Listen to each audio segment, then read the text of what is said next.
प्यारे बच्चों नमस्कार। कैसे हो आप सभी। मैं आशा करता हूं कि आप लोग बहुत ही अच्छे होंगे, स्वस्थ होंगे और आप सभी की पढ़ाई भी बहुत ही अच्छी चल रही होगी। तो बच्चों आज के क्लास में हम लोग पढ़ने वाले हैं क्लास 12th केमिस्ट्री का पहला चैप्टर, जिसका की नाम है सॉलिड स्टेट यानी कि ठोस अवस्था। और बच्चों इस चैप्टर का जितना भी इंपॉर्टेंट ऑब्जेक्टिव बनता है आज के क्लास में कवर करेंगे। और इस चैप्टर से आने वाला एक भी ऑब्जेक्टिव आपके बोर्ड एग्जाम में नहीं छूटने वाला है, अगर आप लोग इतना ऑब्जेक्टिव को याद कर लेते हो तो। चलिए फिर क्लास को स्टार्ट करते हैं। आप लोग भी हमारे साथ आंसर को चैट सेक्शन में लगाते चलिएगा, लास्ट में बताइएगा कितना सही कर पाते हो। देखिए पहला नंबर सवाल आपके सामने है, आपके फोन के स्क्रीन पर है, तो सभी बच्चे आंसर को जरूर लगाते चलिएगा। इसी प्रकार हम लोग चैप्टर वाइज ऑब्जेक्टिव और सब्जेक्टिव को कवर कर लेंगे। देखिए पहला नंबर सवाल आपके सामने है, मूल क्रिस्टल तंत्रों की संख्या कितनी होती है। कई बार आपके बोर्ड एग्जाम में प्रश्न देखने को मिला है, जल्दी से बताओ मूल क्रिस्टल तंत्रों की संख्या कितनी होती है। तो 7 होती है। सर अगर बता देते 7 कौन कौन सी होती है तो हमें और भी मजा आ जाता। देखो बच्चों याद रखना, एक होता है ट्राई क्लिनिक, दूसरा होता है मोनोक्लिनिक,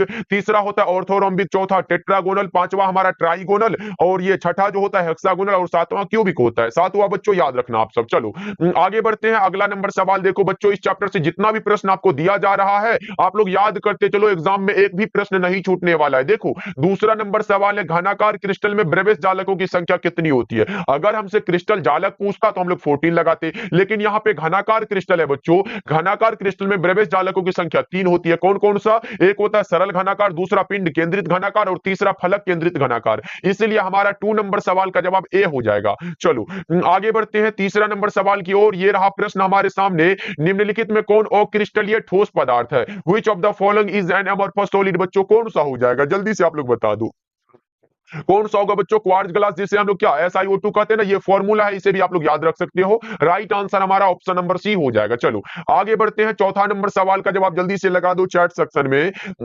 निम्नलिखित में कौन सा गुण क्रिस्टलीय ठोस पदार्थ का नहीं है। यहाँ पे बच्चों क्रिस्टलीय ठोस पदार्थ का जो गुण नहीं है वो आपको बताना है। तो ये विभिन्न दिशाओं में जो समान गुण है ये क्रिस्टलीय ठोस पदार्थ का गुण नहीं है, यानी कि 4 नंबर सवाल का जवाब करेक्ट आंसर ए होगा। सारे बच्चे ए को लगाना बच्चों। चलो आगे बढ़ते हैं, सारे बच्चे हमारे साथ जुड़ जाओ, एकदम चैप्टर वाइज अच्छे से पढ़ाई करेंगे। जितने बच्चे नए नए जुड़ रहे हो सब्सक्राइब कर लीजिएगा, और अभी तक आप लोगों ने क्लास को लाइक नहीं किया तो जल्दी जल्दी से क्लास को लाइक भी कर लीजिएगा। देखिए पांचवा नंबर सवाल है आपके सामने, NaCl क्रिस्टल की संरचना कैसी होती है। NaCl यानी कि सोडियम क्लोराइड बच्चों कौन सा। देखो हमने बताया था NaCl क्रिस्टल की संरचना FCC में होती है और CsCl क्रिस्टल की संरचना कौन सी, BCC में होती है। तो बच्चों ये दोनों को याद रख लो, एग्जाम में दोनों में से कोई आया तो आप लोग लगा क्या होगे। अभी का तो right answer option number B हो जाएगा। ओके चलो 6 नंबर सवाल का जवाब लगा दो। ये रहा प्रश्न आपके सामने, किसी क्रिस्टल के दो समांतर तलों के मिलर निर्देशांक कैसे होते हैं। किसी भी क्रिस्टल के दो समांतर तलों के बच्चों मिलर निर्देशांक जो होते हैं वो समान होते हैं। 6 का ऑप्शन नंबर ए हो जाएगा। हमारे साथ आंसर को लगाते चलिएगा, रिवीजन करते चलिएगा।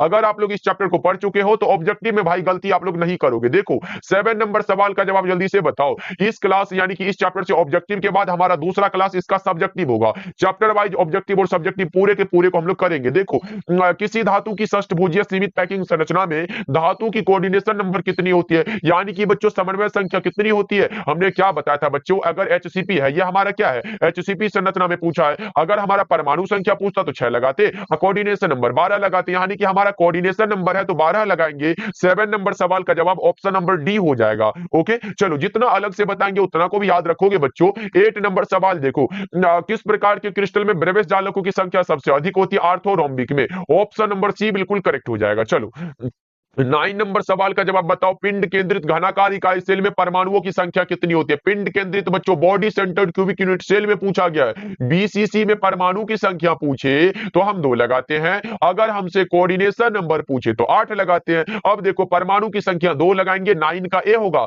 बच्चों याद रहे अब की बार ही आपके बोर्ड एग्जाम में ये प्रश्न पूछा गया है तो याद रखोगे आप लोग। चलो 10 नंबर सवाल का जवाब लगा दो। ये रहा प्रश्न आपके सामने, बताना है आप लोगों को ए और बी तत्वों से बने एक यौगिक जिसकी संरचना घनाकार है यानी कि क्यूबिक है। ए परमाणु घन के कोनों पर और बी क्या है घन के फलक के केंद्र में है, तो यौगिक का सूत्र क्या होगा, ए बी और 3 होगा। कौन सा option, option number C correct हो जाएगा। 10 का सी हमारा सही है। चलो आगे बढ़ते हैं। 11 नंबर सवाल देखो आपके सामने है, सदृश परमाणु वाले एक फलक केंद्रित घनाकार इकाई सेल में चतुष्फलक रिक्तियों की संख्या कितनी होती है। फलक केंद्रित यानी कि बच्चों FCC में चतुष्फलक रिक्ति पूछा गया है। हमने बताया था आपको, शायद ये तो पिछले स्टूडेंट को हम बताया था, आप लोगों को अगर नहीं बताए थे, तो याद रखना अगर एफसीसी में हमसे क्या पूछेगा, अगर हमसे चतुष्फलक पूछे या फिर हमारा पूछेगा अष्टफलक, यही पूछेगा ना बच्चों, अष्टफलक पूछेगा। तो देखो बच्चा इतना याद रखना, अगर हमसे चतुष्फलक रिक्ति की संख्या पूछेगा तो क्या लगाएंगे, चतुष्फलक में हमारा क्या होता है, 4 होता है ना, और अष्टफलक में कितना, ये 8 होता है शायद। तो बताओ कौन सा होगा इसमें, सदृश परमाणु वाले फलक केंद्रित ये चतुष्फलक रिक्तियों की संख्या कितनी होगी, ये बताओ। 8 लगाओगे क्या, देखो चतुष्फलक वाला में 8 लगाना है और अष्टफलक वाला में कितना होता है, जल्दी से बताओ। चतुष्फलक हमारा 8 हो गया, याद है ना बच्चा पार्टी। चलो हमने बताया था कि एफसीसी का सेल में 4 एटम यानी कि एटम या फिर आयन कहोगे, अतः अष्टफलक रिक्ति में 4 होते हैं तथा चतुष्फलक रिक्तियों की संख्या 8 होती है, ये हमने बताया था। तो चतुष्फलक क्या होगा, 8 हो जाएगा। 11 का हमारा ऑप्शन नंबर ए होगा, चतुष्फलक 8 और अष्टफलक हमारा 4 होता है। चलो आगे बढ़ते हैं, अगला नंबर सवाल देखो, 12 नंबर सवाल है, घनाकार संरचना में पिंड केंद्रित परमाणु की समन्वय संख्या कितनी होती है। अब यहाँ पे देखो बॉडी सेंटर्ड सेल है, बीसीसी में बच्चों, बीसीसी में परमाणु 2 होते हैं और कोऑर्डिनेशन नंबर 8 होते हैं, तो यहाँ पे समन्वय संख्या तो 8 लगाओगे ना बच्चा, ऑप्शन सी करेक्ट हो जाएगा। चलो आगे बढ़ते हैं, 13 नंबर सवाल का जवाब बताओ, निम्नलिखित में कौन फ्रेंकल तथा शॉर्ट की दोष दोनों प्रदर्शित करता है, AGBR। 13 का बी ऑप्शन हमारा करेक्ट हो जाएगा। एकदम ध्यान से देखो बच्चों, पूरे के पूरे चैप्टर आपके दिमाग में होना चाहिए। देखो 14 नंबर सवाल का जवाब बताओ, ये रहा Na2O में Na प्लस और O2 माइनस आयनों की समन्वय संख्या कितना है, Na2O में बच्चा पार्टी, जिसे हम लोग सोडियम ऑक्साइड भी कहते हैं, Na का जो होता है वो 4 होता है और ऑक्सीजन का क्या होता है, 8 होता है, यानी कि 4 और 8 हो जाएगा, ए वाला ऑप्शन हमारा करेक्ट हो जाएगा। चलो अगला नंबर सवाल का जवाब जल्दी से लगा दो, 15 नंबर सवाल है, वह बिंदु दोष जो पदार्थ के घनत्व को कम करता है, हमने क्या बताया था, शॉर्टकी दोष के कारण ठोस का घनत्व कम होता है, और यही वाला बात है, तो शॉर्टकी हो जाएगा। और फ्रेंकल दोष किसे कहते हैं बच्चा पता है ना, फ्रेंकल दोष उसको कहते हैं, यानी कि जब क्रिस्टल जालक से एक आयन निकलकर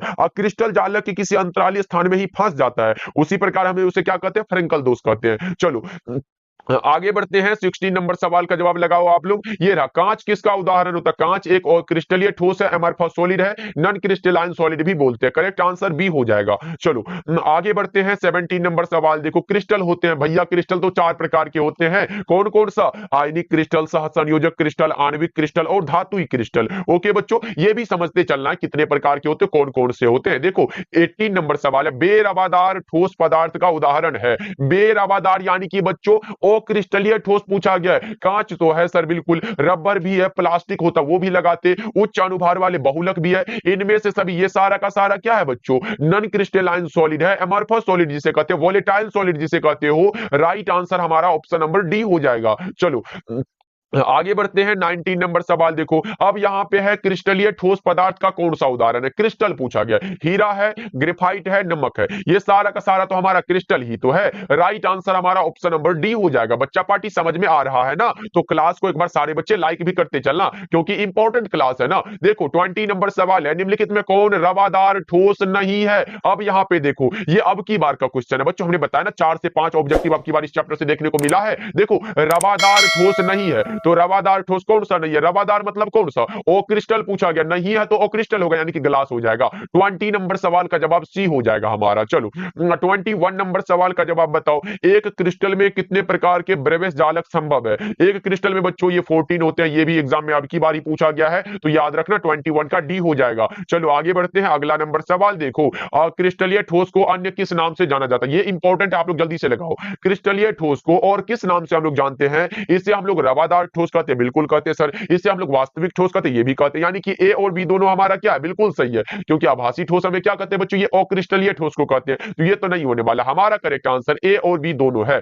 ओके चलो आगे बढ़ते हैं, 23 नंबर सवाल देखो, निम्नलिखित में कौन सहसंयोजक क्रिस्टल का उदाहरण नहीं है। अब नहीं है पूछा गया, सहसंयोजक क्रिस्टल बच्चों देखो हमने बताया था ना, क्रिस्टल 4 प्रकार के होते हैं, कौन कौन सा, आयनिक क्रिस्टल, सहसंयोजक क्रिस्टल, आणविक क्रिस्टल और धातुई क्रिस्टल। उसी में से एक सहसंयोजक क्रिस्टल जो है उसका उदाहरण पूछा गया, हीरा तो है, ग्रेफाइट भी है, सिलिका भी है, लेकिन यहाँ पे नहीं पूछा गया तो NaCl, क्योंकि NaCl जो होता है ना बच्चा पार्टी, ये हमारा आयनिक क्रिस्टल है। कौन सा क्रिस्टल है याद रहे, ये कौन सा क्रिस्टल है बच्चों, ये आयनिक क्रिस्टल होता है, याद रहे, इंपॉर्टेंट क्वेश्चन है, करेक्ट आंसर डी हो जाएगा। ओके चलो आगे बढ़ते हैं, 24 नंबर सवाल, नियमित बहुफलक आकृति वाला ठोस पदार्थ क्या कहलाता है, क्रिस्टल कहलाता है। अच्छा बच्चों, आप लोग जो है अपने मन से क्रिस्टलीय ठोस पदार्थ का कुछ एग्जांपल लिख सकते हो क्या, आप लोग 3-4 एग्जांपल आप लोग कमेंट सेक्शन में लिखोगे, क्रिस्टलीय ठोस पदार्थ का 3-4 एग्जांपल आपको कमेंट में लिखना ही होगा। ओके बच्चों चलो आगे बढ़ते हैं, अगला नंबर सवाल देखो, 25 नंबर सवाल का जवाब जल्दी से बता दो। बिंदुओं का वह प्रतिरूप जो क्रिस्टल में कणों की व्यवस्था प्रदर्शित करता है क्या कहलाता है? बच्चों हम बताए थे कि कण क्या हो सकता है, कण या तो अणु होगा,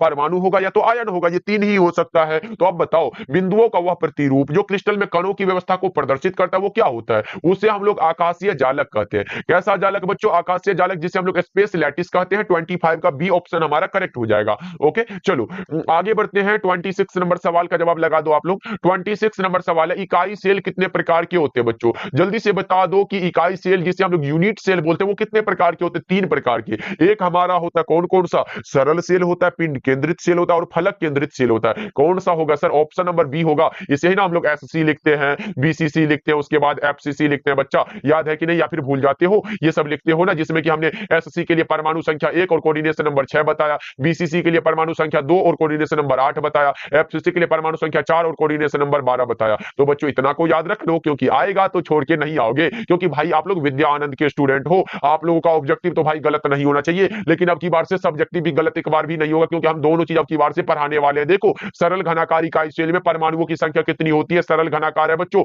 अब बताओ, अभी जस्ट हमने बताया एससी में कौन सा, यहाँ पे लिखो, एससी में परमाणुओं की संख्या कितना बताया? 1 बताया। ए वाला ऑप्शन आपका करेक्ट हो जाएगा। कोई दिक्कत बच्चा पार्टी देख रहे हो ना, जितना बोलते हैं उसी से आ जाता है प्रश्न। देखो 28 नंबर सवाल का जवाब जल्दी से बताओ, सरल घनाकार इकाई सेल में समन्वय संख्या कितनी होती है? सरल घनाकार इकाई सेल में समन्वय संख्या बच्चों, कोऑर्डिनेशन नंबर है, एससी में कोऑर्डिनेशन नंबर जस्ट हमने बताया 6 होता है। क्या बिल्कुल 6 वाला बात है, ऑप्शन नंबर सी करेक्ट हो जाएगा। ओके बच्चों, चलो आगे बढ़ते हैं, 29 नंबर सवाल का जवाब बताओ। एफसीसी यानी कि देखो बच्चों, फलक केंद्रित घनाकार इकाई सेल में, एफसीसी में ये भी हमने बता चुका है, परमाणु 4 और कोऑर्डिनेशन नंबर 12 कौन सा होगा? परमाणु पूछा ना, 4 लगा दो। 29 नंबर सवाल का जवाब बी करेक्ट हो जाएगा। एकदम समझ में तो आ रहा है ना बच्चा पार्टी? चल देखो, फलक केंद्रित घनाकार इकाई सेल में समन्वय संख्या कितना होगा? देखो परमाणु 4 होता है, समन्वय संख्या 12, तो डी वाला ऑप्शन को आप लॉक करो बच्चा पार्टी। 30 नंबर सवाल का जवाब डी हो जाएगा। चलो आगे बढ़ते हैं, 31 नंबर सवाल देखो, हीरा निम्नलिखित में किस प्रकार का रवा है? रवा क्या है सर? रवा मतलब क्रिस्टल भैया। अब बताओ, देखो ना इंग्लिश में अपने आप क्रिस्टल लिखा गया है ना। अब बताओ कि कौन सा हीरा, कौन सा? हम लोग ये हमारा सह संयोजक क्रिस्टल है, कोवैलेंट क्रिस्टल, जिसे हम लोग नेटवर्क क्रिस्टल भी बोलते हैं बच्चों। ऑप्शन नंबर बी आपका क्या होगा? करेक्ट हो जाएगा। चलो आगे बढ़ते हैं, 32 नंबर सवाल देखो, NaCl क्रिस्टल की संरचना कैसी होती है? NaCl यानी कि बच्चों सोडियम क्लोराइड, जस्ट हमने बताया एफसीसी में होता है। NaCl किस में? एफसीसी में। यानी कि 32 नंबर सवाल का जवाब बी हो जाएगा, CSCl बीसीसी में। चलो 33 नंबर सवाल है, जब रवा में जब इलेक्ट्रॉन ऋणायन द्वारा खाली स्थान में पकड़ लिया जाता है तब कौन सा दोष होता है? रवा में जब इलेक्ट्रॉन बच्चों ऋणायन के द्वारा खाली स्थान में पकड़ लिया जाता है तो वो एफ सेंटर होता है। क्या होता है बच्चों? एफ केंद्र। 33 नंबर सवाल का जवाब सी हो जाएगा। 33 का सी लगाना बच्चा करेक्ट हो जाएगा। चलो आगे बढ़ते हैं, अगला नंबर सवाल देखो, ये रहा एचसीपी इकाई सेल में। अब हमारा हेक्सागोनल क्लोज पैक्ड संरचना में पूछा गया परमाणुओं की संख्या, इसमें परमाणु होते हैं 6 और कोऑर्डिनेशन नंबर 12, याद रखना आप सब। चलो नेक्स्ट नंबर सवाल का जवाब बताओ, ये रहा एचसीपी संरचना में पैकिंग का प्रभाज कितना होता है? 0.74। ऑप्शन बी पर अगर प्रतिशत हो तो 74% हो जाता है, जिसमें कि अगर खाली वाला बात हो बच्चा पार्टी तो इसमें से ये 100 में से क्या करोगे? घटा दोगे तो 26%, ये हमारा खाली हो जाएगा, ये भरा हुआ है। करेक्ट आंसर बी हो जाएगा। चलो अगला नंबर सवाल की ओर बढ़े, क्या बच्चा पार्टी 35 का क्या लगाओ? बी। ओके ओके, चलो ये रहा प्रश्न, बीसीसी इकाई सेल में मुक्त खाली जगह का प्रतिशत कितना है? बच्चा पार्टी ये मुक्त खाली जगह, भरा हुआ, ये सब कुछ ज्यादा ही एग्जाम में आ जाता है, पहले तो ये बता देते हैं। बीसीसी में 32% खाली होता है। देखो पहले आपसे पूछेगा एससी में मुक्त खाली जगह और भरा हुआ, तो भरा हुआ इसमें 52% होता है। कितना? 52%। और इसमें खाली कितना? तो यहाँ पे लिख देते हैं भरा हुआ, भरा, और उसके बाद यहाँ पे लिख दो खाली। देखो भरा हुआ 52% है बच्चा, तो 100 में से 52 को घटाओगे तो कितना बचेगा? 48%, यहाँ पे लिख दोगे आप लोग। अब देखो फिर आपसे बीसीसी में पूछेगा, भरा हुआ इसमें 68% है और खाली जो होता है इसमें 32% होता है। उसके बाद एफसीसी में बच्चा पार्टी भरा हुआ 74% होता है और खाली इसमें 26% होता है। अब देखो यहाँ पे बीसीसी में मुक्त खाली जगह पूछा ना, तो खाली वाला देखो 32% है, ए ऑप्शन लगाओगे आप लोग, और इसका स्क्रीनशॉट ले लेना, जिससे कि कहीं भी पूछेगा ना भाई एकदम लगा दोगे। ओके चलो आगे बढ़ते हैं 37 नंबर सवाल देखो। एक धातु का रवाकरण हेक्सागोनल यानी कि बच्चों एचसीपी संरचना में होता है तो धातु की कोऑर्डिनेशन नंबर एचसीपी में कोऑर्डिनेशन नंबर 12 होता है। ये तो हमने अभी बताया। अभी क्या भी बताया कि इसमें एचसीपी में परमाणु 6 होते हैं और कोऑर्डिनेशन नंबर 12 होते हैं, यानी कि बच्चा पार्टी 37 का ए हो जाएगा। चलो आगे बढ़ते हैं 38 नंबर सवाल का जवाब लगा दो। निम्नलिखित में कौन से जोड़े क्रमशः चतुष्फलकीय वार्ड तथा अष्टफलकीय वार्ड होता है? एचसीपी और कौन सा सीसीपी? एचसीपी और कौन सा बच्चा पार्टी सीसीपी। 38 नंबर सवाल का जवाब सी करेक्ट हो जाएगा। चलो आगे बढ़ते हैं। अगला नंबर सवाल देखो 39 नंबर सवाल है। पोटेशियम का क्रिस्टलन कैसा होता है? पोटेशियम का बच्चा यानी कि NaCl पूछे या फिर पोटेशियम पूछे, ये सब एफसीसी में होता है। किसमें बच्चों? एफसीसी यानी कि face centred cubic unit cell में। बच्चा पार्टी अभी तक क्लास को लाइक नहीं करे तो सारे बच्चे कर देना। देखो सोडियम क्लोराइड का जालक कैसा होता है, जल्दी से लगा दो फटाफट से। Okay okay. सोडियम क्लोराइड बच्चों ये देख रहे हो ना, अष्टफलकीय में होता है। एफसीसी वाला में अष्टफलकीय। Correct answer option number B बिल्कुल करेक्ट हो जाएगा। चलो आगे बढ़ते हैं। अगला नंबर सवाल का जवाब बताओ। ये रहा। निम्नलिखित में किस धातु की कोऑर्डिनेशन नंबर 8 होती है? पोटेशियम की। पोटेशियम की बच्चों ऑप्शन नंबर ए होगा 41 नंबर सवाल का जवाब। चलो अगला नंबर सवाल का जवाब बताओ। 42 नंबर सवाल आपको देख रहा है। बताओ एक अष्टफलक रिक्ति निम्नलिखित में से कितने गोलों से घिरी होती है? अब बोलोगे सर ये चतुष्फलक रिक्ति 4 गोलों से मिलकर बनी है तो अष्टफलक तो 8 से होगा। नहीं मेरे भाई गलत हो जाएगा। अष्टफलक भैया 6 से घिरा है। राइट आंसर बी हो जाएगा। गलत मत कर दियो, गलत हो जाएगा। चलो शॉर्ट की दोष के कारण ठोस का घनत्व क्या होता है? घट जाता है। ये भी हमने बता चुका है। फ्रेंकल दोष में क्या होता है? ठोस का घनत्व अपरिवर्तित रहता है, अप्रभावी होता है, लेकिन इसमें क्या होता है? घट जाता है। करेक्ट आंसर बी हो जाएगा। चलो अगला नंबर सवाल देखो। फ्रेंकल तथा शॉर्ट की दोष कैसे दोष है? फ्रेंकल और शॉर्ट की दोष तो भैया क्रिस्टल का दोष होता है ना। 44 नंबर सवाल का जवाब बी करेक्ट हो जाएगा। ओके चलो आगे बढ़ते हैं। 45 नंबर सवाल। निम्नलिखित में कौन रवाहीन ठोस है? अब देखो यहाँ पे रवाहीन मतलब अक्रिस्टल, रवाहीन मतलब रवा नहीं है ना बच्चों, यानी कि क्वार्ट्ज ग्लास, जिसे हम लोग क्या बताए थे? SiO2। ओके याद रहे। करेक्ट आंसर बी हो जाएगा। चलो अगला नंबर सवाल देखो। 46 नंबर सवाल है। निम्नलिखित में कौन ऑक्साइड धातु की तरह विद्युतीय गुण दर्शाता है? CrO2। कौन सा बच्चों? CrO2। 46 नंबर सवाल का जवाब करेक्ट आंसर डी हो जाएगा। ओके चलो आगे बढ़ते हैं। 47 नंबर सवाल। और भी कुछ प्रश्न बचा हुआ है, सारे प्रश्नों को कवर करेंगे। CsCl क्रिस्टल की संरचना कैसी होती है? BCC में। हमने बताया ना NaCl वाला FCC में और उसके बाद CsCl वाला BCC में। तो हमारा करेक्ट आंसर क्या होगा? सी ऑप्शन करेक्ट हो जाएगा। चलो अगला नंबर सवाल देखो। निम्नलिखित में कौन लघु परासी तथा समदैशिक? हमने बताया था बच्चों, नहीं बताया था तो ये समझ लो। यहां लिखो, एक लिखो हम क्रिस्टल लिख देते हैं, क्रिस्टल लिखो, और दूसरा लिख लो ओ क्रिस्टल, क्योंकि क्रिस्टल तो दो ही प्रकार के होते हैं, क्रिस्टल और ओ क्रिस्टल। देखो क्रिस्टल हमारा दीर्घ परासी होता है। कौन सा बच्चों? दीर्घ परासी, परासी। और उसके बाद ये क्या होता है? असमदैशिक होता है। असमदैशिक होता है, उसके बाद असमदैशिक भी लिख लेना बच्चा। उसके बाद ये अक्रिस्टल कैसा होता है? अक्रिस्टल हमारा लघु परासी होता है। लघु परासी तथा में क्या होता है? ये समदैशिक होता है, समदैशिक होता है। अब देखो लघु परासी और समदैशिक कहीं ना कहीं हम इससे मिल रहा है। लघु परासी समदैशिक कौन सा? अक्रिस्टल हो जाएगा। अब अक्रिस्टल खोजो कौन सा होगा? क्वार्ट्ज ग्लास ही तो अक्रिस्टल है ना। राइट आंसर भी होगा। अगर रहे दीर्घ परासी तथा असमदैशिक तो आप लगाओगे क्रिस्टल। ओके दोनों को याद रखना इंपॉर्टेंट है। चलो आगे बढ़ते हैं। 49 नंबर सवाल है। ग्रेफाइट क्या होगा? ग्रेफाइट हमारा नेटवर्क क्रिस्टल है, जिसे हम लोग सह संयोजक क्रिस्टल कहते हैं, कोवेलेंट क्रिस्टल कहते हैं, इसीलिए करेक्ट आंसर भी होगा। ओके हीरा हुआ, ग्रेफाइट हुआ, सिलिका हुआ, ये सब क्या है? सह संयोजक क्रिस्टल है। किस प्रकार के दोष में क्रिस्टल का घनत्व अपरिवर्तित रहता है? अब यहाँ पे अपरिवर्तित फ्रेंकल दोष होगा। फ्रेंकल दोष में क्रिस्टल का घनत्व नहीं बदलता है। राइट आंसर भी होगा। यानी कि एक जो होता है ना क्रिस्टल जालक से, यहां से निकला, ये प्लस वाला यहां से निकल के कहीं आके यहीं पे आके फंस जाता है, ये हमारा फ्रेंकल दोष हो जाता है। चलो आगे बढ़ते हैं। 51 नंबर सवाल है। बीसीसी इकाई सेल में पैकिंग की प्रगुणता कितनी है? बीसीसी में पैकिंग की प्रगुणता ये तो हमने बता चुके हैं ना बच्चों। कौन सा होगा? यहाँ पे देखो 68%। खाली पूछे तो आप लगाओगे कौन सा? पैकिंग डिफिशियंसी पूछे आप 32% लगाओगे। अगर हमारा पैकिंग फ्रैक्शन पूछे ये हमारा कौन सा होगा? 68% होगा। चलो 52 नंबर सवाल है। सिलिकॉन में आर्सेनिक मिलाने की क्रिया क्या कहलाती है? डोपिंग कहलाती है। सिलिकॉन में आर्सेनिक मिलाने की क्रिया हमारा डोपिंग कहलाएगी। 52 नंबर सवाल का जवाब बी हो जाएगा। ओके चलो नेक्स्ट नंबर सवाल का जवाब बताओ। अगला नंबर सवाल की ओर बढ़े क्या बच्चा पार्टी? ये रहा अगला नंबर सवाल देखो। ग्रेफाइट विद्युत का सुचालक होता है क्योंकि इसके पास क्या होता है? फ्री इलेक्ट्रॉन होता है बच्चों। क्या होता है? मुक्त इलेक्ट्रॉन होता है। करेक्ट आंसर बी हो जाएगा। ओके चलो आगे बढ़ते हैं। अगला नंबर सवाल देखो। ब्रैग समीकरण क्या होगा? ब्रैग्स का समीकरण है एन लेमडा बराबर 2d sin theta. N lambda बराबर 2d sin थीटा। 54 नंबर सवाल का जवाब ए करेक्ट हो जाएगा हमारा। ओके बच्चों चलो आगे बढ़ते हैं। अगला नंबर सवाल देखो ये रहा। घनाकार सरल घनाकार में पैकिंग की प्रगुणता प्रगुणता कितनी है। एससी में पैकिंग की प्रगुणता बच्चों, एससी में पैकिंग की प्रगुणता कितना होगा, यहाँ पे देखो कौन सा होगा, एससी है ना, यानी कि सरल सेल है तो बच्चों पैकिंग का प्रगुणता 52%। देखो ये हमारा एफसीसी के लिए पैकिंग की प्रगुणता है, ये हमारा बीसीसी के लिए है, और ये जो होता है एफसीसी में पैकिंग का क्या होता है, इसमें खाली जगह वाला होता है, ये तो नहीं होगा। हमारा करेक्ट आंसर जो होएगा वो कौन सा होगा बच्चा, वो हमारा option number C correct answer हो जाएगा। ओके बच्चों, चलो जी, इस चैप्टर से शायद हमारा 55 ही ऑब्जेक्टिव था। हाँ जी, ये हमारा 55 ही ऑब्जेक्टिव था जो कि कवर हो चुका, पूरा का पूरा हमने करा चुका है बच्चों। अब बताओ आज का क्लास आपको कैसा लगा। ऐसे बच्चों इस चैप्टर से इतना ऑब्जेक्टिव कर लेते हो तो हमें नहीं लगता कि इससे बाहर भी ऑब्जेक्टिव आ सकता है। लेकिन बच्चों एक चीज याद रखना, जितना भी हम अलग से बताए हैं ना, अलग वाला चीज को भी याद रखना, कहीं ये क्वेश्चन ना पूछ के अलग वाला ही चीज पूछ दे, तो सब कुछ हमने तो इस क्लास में बता ही दिया, और जितना छूट गया होगा जैसे एवोगाड्रो नंबर सब हो गया, ये सब ऐसे याद कर लेना। ओके बच्चों, ऐसे मोलरता मोलरता तो हम लोग नेक्स्ट चैप्टर में पढ़ेंगे। ओके चलो, हाँ एक याद कर लेना, क्रिस्टल में दोष दो प्रकार के होते हैं, ये स्टोकियोमेट्रिक दोष और नॉन स्टोकियोमेट्रिक दोष। अब देखो स्टोकियोमेट्रिक दोष दो प्रकार के होते हैं, शॉर्टकी और फ्रेंकल, और नॉन स्टोकियोमेट्रिक दोष दो प्रकार के होते हैं, धातु अधिकता और धातु न्यूनता दोष। ओके बच्चों, ये भी याद रखना आप सब। चलो जी, क्लास कैसा लगा सारे बच्चे कमेंट जरूर करिएगा बच्चों, आप लोग कमेंट करोगे फिर नेक्स्ट चैप्टर हमारा अपलोड होगा, तो सारे बच्चे क्लास को लाइक भी कर लीजिएगा। ओके बच्चों, आप लोग अपना ध्यान रखिएगा और क्लास को एक बार लाइक कर लीजिएगा। मिलते हैं फिर।